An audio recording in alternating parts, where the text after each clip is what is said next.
the mysterious village of the twins.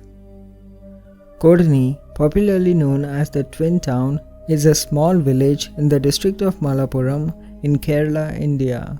It has one of the highest birth rates of twins in the world. Kodani has an unusually high number of twins born every year. In the population of 2000 lives a stunning number of 220 pairs of twins, which equates to 440 individuals. For every 1000 births in Kodani, 45 are twins, compared to the rest of India where the twin birth rate is 4 out of every 1000. Scientists are trying to figure out the reason for this high twinning rate in this village, but so far they have not really succeeded. According to the villagers, the twinning phenomena has only been happening since the 1949. Women who marry men from outside Kodani and men who marry women from different villages still report high rates of twin births.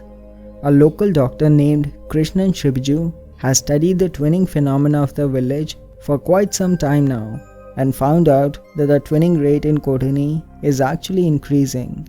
In the last 5 years alone, up to 60 pairs of twins have been born, with the rate of twins increasing year on year. Scientists have considered almost every factor that could possibly lead to high rate of twins, but failed to get any answer that properly explains the phenomena in the twin town. Rahul Raju. Rahul Raju was a 7-year-old boy from Malappura in Kerala, India. He was playing with his friends in the neighborhood when he took a break and went to drink water from the public tap in the corner of the playground. He was last seen by his friends, who witnessed a bearded middle-aged man standing near to Rahul, who snatched his cricket bat and threw it to his friends. His friends collected the bat and continued playing. Later, they noticed that Rahul was not playing with them. The police were called in.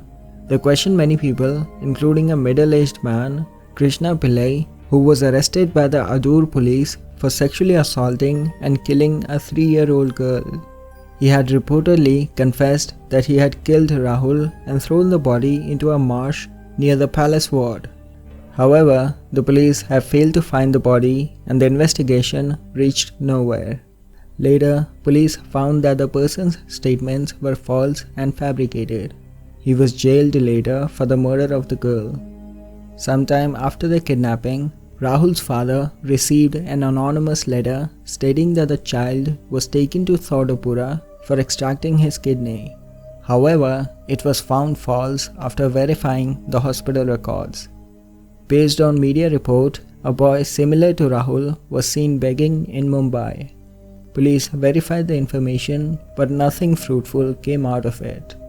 After preliminary inquiry conducted by the local police, the case was taken over by the CBI.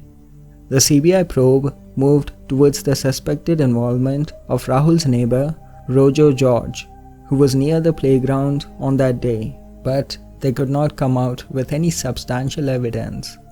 The CBI announced a reward of 50,000 rupees for anyone who could provide any information which could help trace the boy.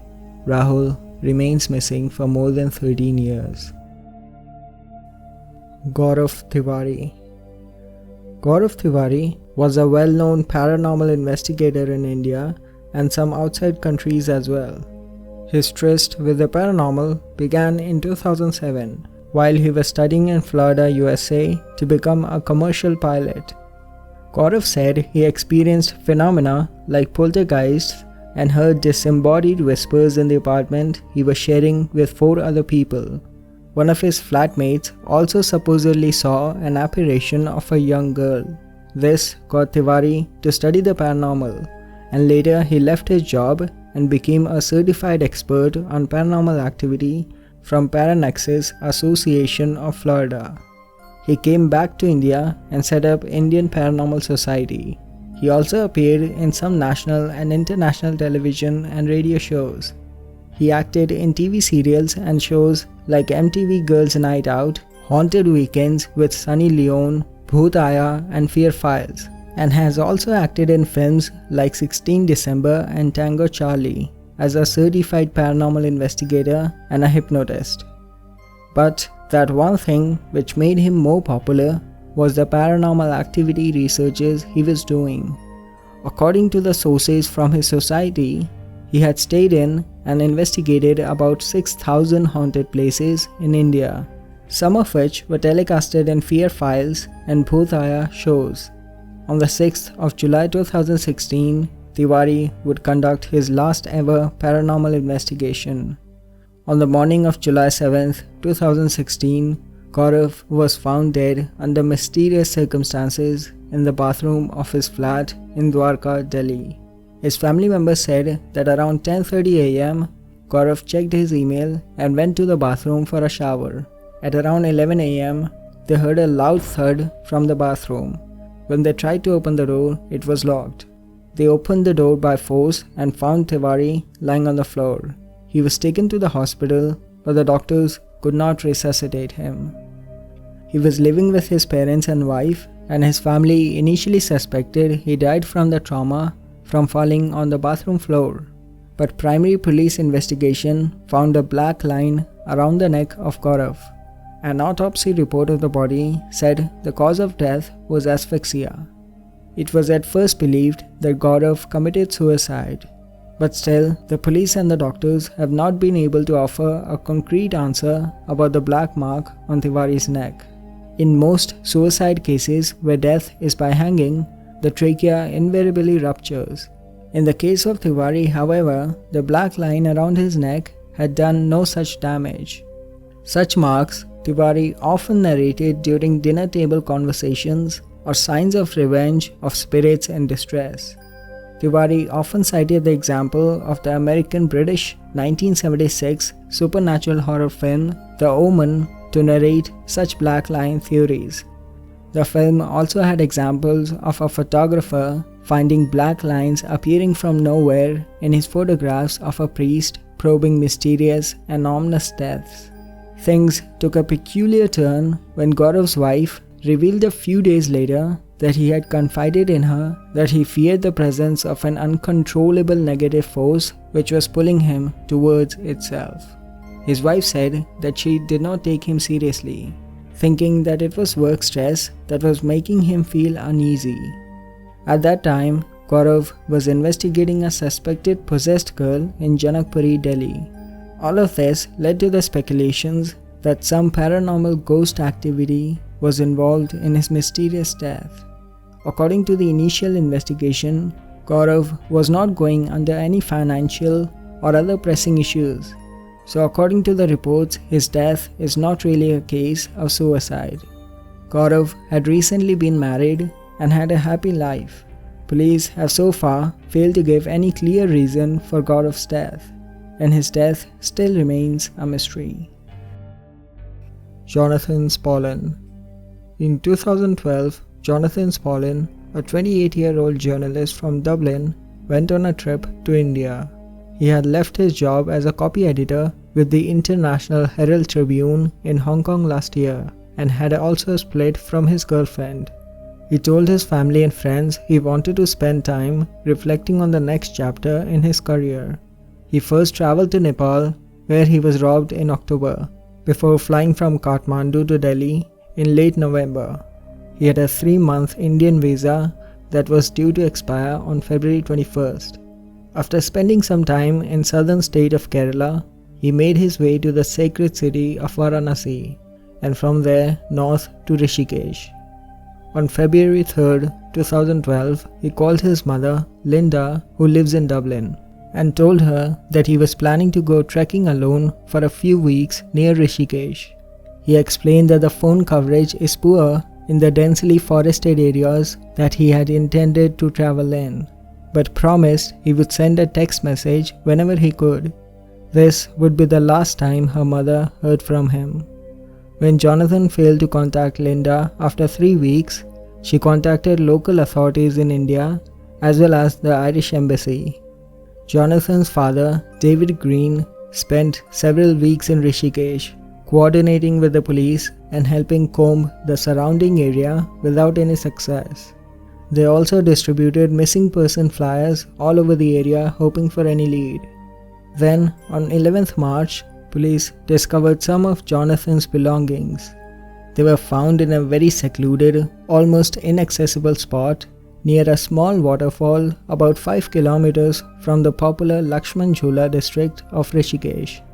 Among his belongings was a small backpack which contained his passport, clothes and money. Nearby, Jonathan's sleeping bag was tightly laid out with a book on top.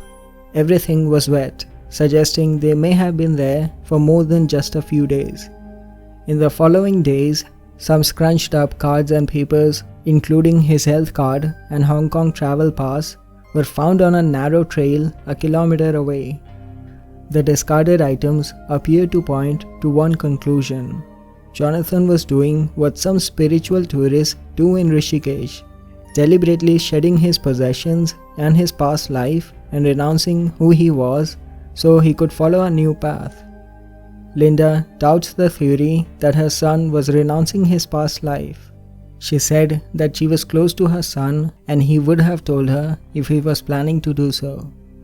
An X-ray was also found in Jonathan's discarded bag, showing he had been suffering from kidney stones, something which he never mentioned to his mother. There have been a number of sightings of Jonathan over the years, but none of them had been confirmed. While his family and friends have renewed their appeal to find him, they have no immediate plans to travel to India again anytime soon. Jonathan remains missing to this day.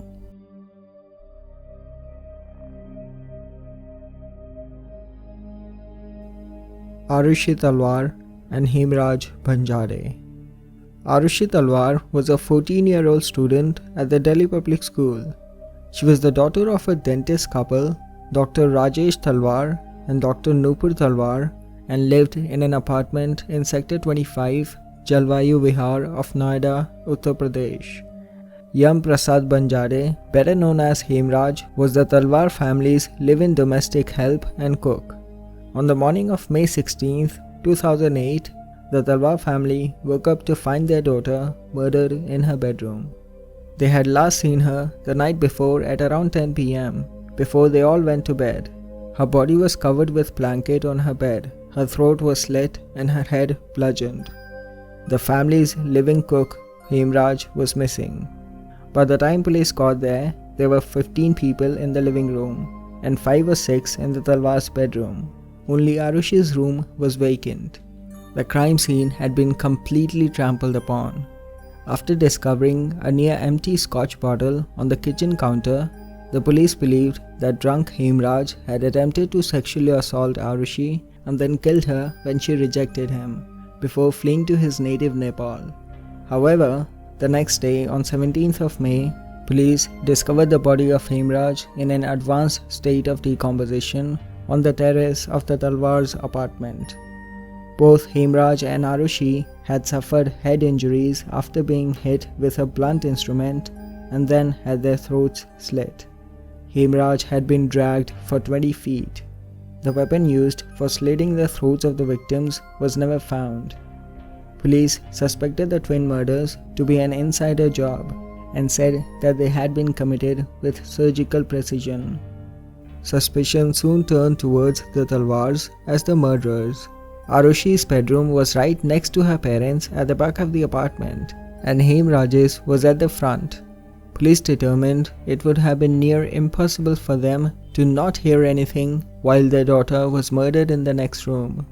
Police alleged that Rajesh had committed the twin murders after finding Arushi and Hemraj in an objectionable position. It was believed that Talwars murdered their daughter to preserve the family's honor. On May 23, 2008, Rajesh Talwar was arrested for the double murder. As the case became a topic of household debate with divided public opinion on who killed Arushi, the case was handed over to the CBI. Police stated that there were no signs of forced entry into the apartment, and the middle grill door had been found latched from the outside in the morning. Also, the door to Arushi's room would lock automatically when shut. Arushi's door could either be opened from inside or from outside with a key.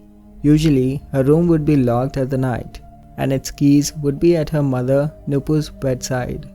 However, when she was discovered her bedroom had been unlocked and the key was found in the living room.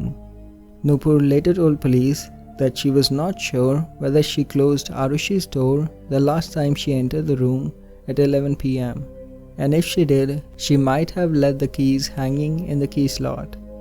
She claims to have stated this in several lie detector, brain mapping, and narco-analysis tests that she cleared. In 2013, the Superintendent Police Officer Mahesh Kumar Mishra told the court that on May 16, 2008, Rajesh Talwar claimed that he had locked Arushi's room from outside at 11:30 p.m. on the previous night.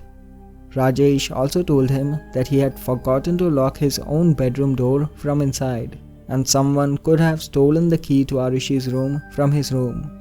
Rajesh also tried to keep police going onto the terrace by claiming he couldn't find the key to open it, which is why it took so long for them to find Hemraj's body. The key to the terrace door was never found. According to the Talwars, this key was present in Hemraj's bunch of keys, which went missing after the murders. According to some of the visitors, the parents acted very strangely and did not display shock or grief. Both Arushi and Hemraj had mobile phones, and both phones disappeared after the murder. Hemraj had apparently served himself dinner at around 10:30 p.m. on the night Arushi was killed, but he never ate it. His bed was still tidy in the morning, indicating that he didn't go to sleep on that night. A Ballantine's Scotch whiskey bottle with blood stains was found on the dining table. The blood stains were confirmed as that of Arushi and Hemraj by a DNA expert. The Scotch whiskey bottle came from a mini bar concealed behind a wooden panel. So, it appears that the person who took it out knew the house well. The bottle was seized in the morning of 16th May, but no clear fingerprints could be recovered from it. The police had gathered 26 fingerprints from the crime scene, but 24 of these were gathered through wrong methods and could not be preserved. Only 2 fingerprints were suitable for evidential purposes, but these did not match with any of the suspects. At around 3:43 a.m., nearly 3 hours after Arushi's murder, the internet router in Arushi's room was switched off. The CBI produced a technical expert who stated that the switching on and off of the router after a long gap can only happen due to either power cut or manual intervention. There was no power cut on the night of the murders, a fact attested to by the electricity department. The router was next switched on at 6 a.m. However, the router switched on and off a number of times with long gaps throughout 16th May, even when the police and visitors were present in the apartment. The CBI concluded that such unexplained router activity made this piece of evidence unreliable. On June 13th, CBI arrested Krishna Thadrai, who was an assistant at Rajesh's clinic, and 2 of his friends, Vijay Mandal and Raj Kumar, in connection with the case. Hemraj, Krishna and Raj Kumar were all of Nepali origin and had been recruited through Vishnu, an ex-servant of the Talwars. A narco test on all 3 had revealed that the 3 suspects had apparently watched a Nepali song on the TV in Hemraj's room on the night of the murders. Krishna and Raj Kumar had also apparently confessed to the murders in the narco test, but the CBI could not find any corroborative evidence against them. Also, the 3 men had described different sequences of events during their narco test. The 3 were arrested, but the drug-induced confession was not enough to charge them, and all 3 were released from prison. On June 20th, CBI conducted a lie detector test on Rajesh Talwar. 5 days later, a second lie detector test was also conducted on Arushi's mother, Nupur Talwar, as the first one was found to be inconclusive. After spending almost 2 months in jail, Rajesh got bail on 12th July due to having no forensic or material evidence. On November 25, 2013, CBI judge convicted the Talwars guilty of both murders and destruction of evidence. The CBI court awarded life imprisonment to Nupur and Rajesh Talwar a day later. The couple then filed an appeal in the Allahabad High Court challenging the previous court orders. and on 12th October 2017, the High Court acquitted the Talwars of all charges, stating the evidence presented by the CBI against the Talwars was not satisfactory beyond reasonable doubt, and therefore they must be given benefit of the doubt instead of being convicted based solely on suspicion. The local police have been heavily criticized for botching up the investigation in the case. They didn't secure the crime scene immediately, and they lost a lot of crucial evidence. Neither did they bar the media from contaminating the crime scene, as a result of which evidence collection was hampered. The case remains open and unsolved.